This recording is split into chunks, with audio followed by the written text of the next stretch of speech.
একদিন একটা আইডি থেকে আমাকে মেসেজ দিয়ে বলে, আচ্ছা ভাইয়া আপনি কি আমাকে মানে 30 টাকা রিচার্জ করে দিতে পারবেন? তো তখন আমি আইডিতে ঢুকলাম, আইডিতে ঢুকে দেখলাম আইডির নাম আয়েশা আক্তার, কিন্তু আইডিতে একটা পোস্টও নেই, শুধু প্রোফাইল পিক যেটা সেটাই আপলোড করা এবং ওয়ান পোস্ট দেখাচ্ছে, আর একটাও ফ্রেন্ড নেই। আমি অবাক হয়ে গেলাম। তখন আমি ভাবতে শুরু করলাম এটা আমার পরিচিত কেউ না তো, যে কিনা আমার সাথে প্র্যাঙ্ক করতেছে।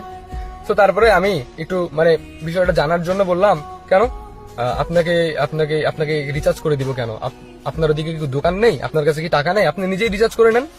তখন বললো, ভাইয়া আসলে আমি বিপদে পড়ে গেছি, আমার ইমার্জেন্সি আসলে একটু রিচার্জ দরকার, আমার ফোনে এমবি কিনবো, তো আপনাকে আমি টাকাটা ফেরত দিয়ে দিব, এইভাবে আমাকে বললো। হ্যাঁ, তো তারপরে আমি মানে বিষয়টা জানার জন্য ভাবলাম যে ওর যদি নাম্বারটা পাওয়া যায় তাহলে চিনতে পারবো যে আসলে কে, নাম্বারটা দিয়েই দেখবো।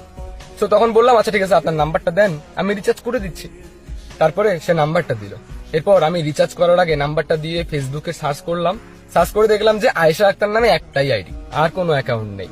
আর এই নাম্বারে নাই কোনো আছে হোয়াটসঅ্যাপ, নাই ইমো, কিচ্ছু নাই। ঠিক আছে, তো তারপরে আমি কোনো কিছু না ভেবে রিচার্জ করে দিলাম।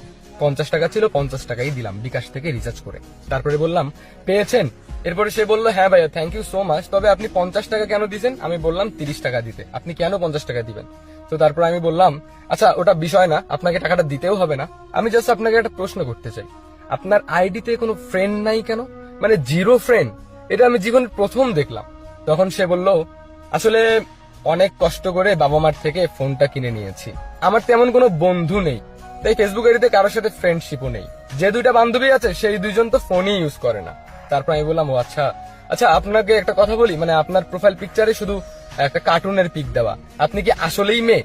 তখন বললো, আচ্ছা ঠিক আছে একটু ওয়েট করেন। তারপরে সে আমাকে কল করলো মেসেঞ্জারে, অডিও কল। এরপরে ফোনটা রিসিভ করলাম, রিসিভ করে শুনতে পেলাম সেই মেয়েটার ভয়েস। মেয়েটার ভয়েসটা আসলেই অনেকটা সুন্দর ছিল এবং কি একটু বাচ্চা বাচ্চা টাইপের ছিল, মানে তার কাছে সবকিছুই অজানা ছিল, ফেসবুক জগৎটা তার কাছে একদম নতুন, মানে সে নতুন ফোন কিনছে, নতুন ফেসবুক আইডি খুলছে, এইরকম একটা অবস্থা। হ্যাঁ, তো তারপরে আমি তাকে জিজ্ঞেস করলাম, আপনার নাম কি অরিজিনালি? তখন বললো, আইডিতে যেটা এটাই, আয়েশা আক্তার। এরপরে বললাম, আপনার ভাই বোন নেই? তখন বললো, না আমি এক বাবার এক মেয়ে, আসলে আমি পড়ি ক্লাস 10-এ, বুঝছেন, এই এসএসসি এক্সাম দিলাম, এখন আমার বাবা একটা ফোন কিনে দিয়েছে। তো এই ফেসবুক আইডি খুলে ফেসবুকে ঘাটাঘাটি করতেই আপনার একটা পোস্ট দেখতে পেলাম। তারপরে আপনার আইডিতে ঢুকলাম, দেখলাম যে আপনার আইডিতে অনেক দামি দামি খাবার সহ পিক, তারপর আপনার অনেক স্টাইলিশ ফটো।